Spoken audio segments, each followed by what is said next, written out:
Play different. Pippin. Greetings, fellow Mac addicts. In today's video, we're looking at what appears to be an unreleased piece of software for the Pippin, a children's edutainment title called A Bear Family Adventure featuring Playtime in the Park, which is an incredibly awkward title. A build of this, dated to December 7, 1996, was included with a pre-release Pippin prototype sold roughly a year ago, and it's that build which we're looking at today. Playtime in the Park is an Australian creation, and was originally released on Mac and PC back in 1995 when it also won an Atom Award. For those not aware, which I assume is everyone watching this video, Atom is an acronym for Australian Teachers of Media. The awards are even still around today. This build is not signed, meaning it won't run on Pippin switch check authentication. Surprisingly, it's also bilingual, with both the text and narration available in English and Japanese. Well, the Japanese part isn't too surprising since this was to be released over there, but the only other Pippin title that I know of which offers both languages is Card ST Gundam Gaiden. Right, before we go any further, I have to show off the best part of Playtime in the Park, which is this sweet theme song. Picnic, lunch and ice cream, lots of games to play. Feed the birds, fun with words, laughing all the day. Playtime, playtime, playtime in the park. Playtime, playtime, playtime in the park. Soaring on a seesaw, swinging on a swing.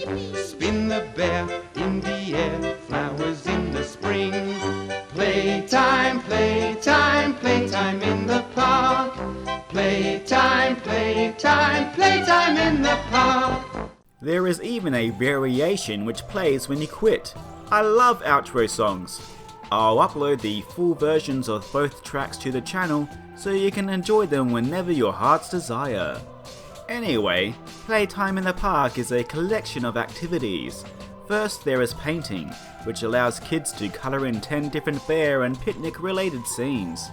Connect the dots is what it says on the tin, and then there is reading, which, as the title suggests, helps teach children how to read by letting them click on objects, which results in its name being spelled out for them.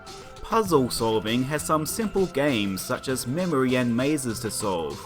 All the stuff is pretty standard fare found in a lot of children's multimedia games, but it's all executed quite well, and the software is very easy to use, which is good as it was targeting 3 to 5-year-olds.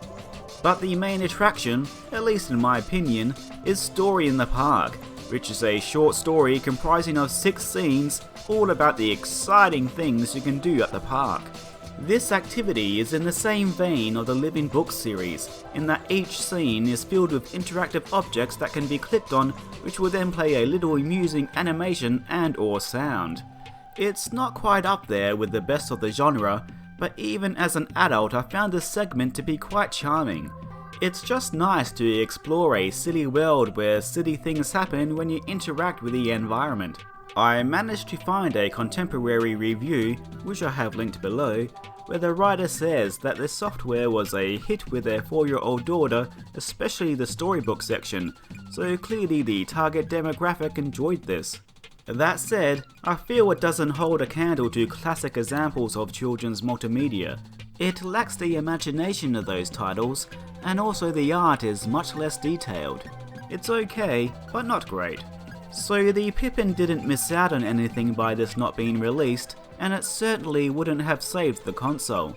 That said, as an Australian it would have been pretty neato to see a local creation on the system. And that is A Bear Family Adventure featuring Playtime in the Park. Playtime, playtime, playtime in the park.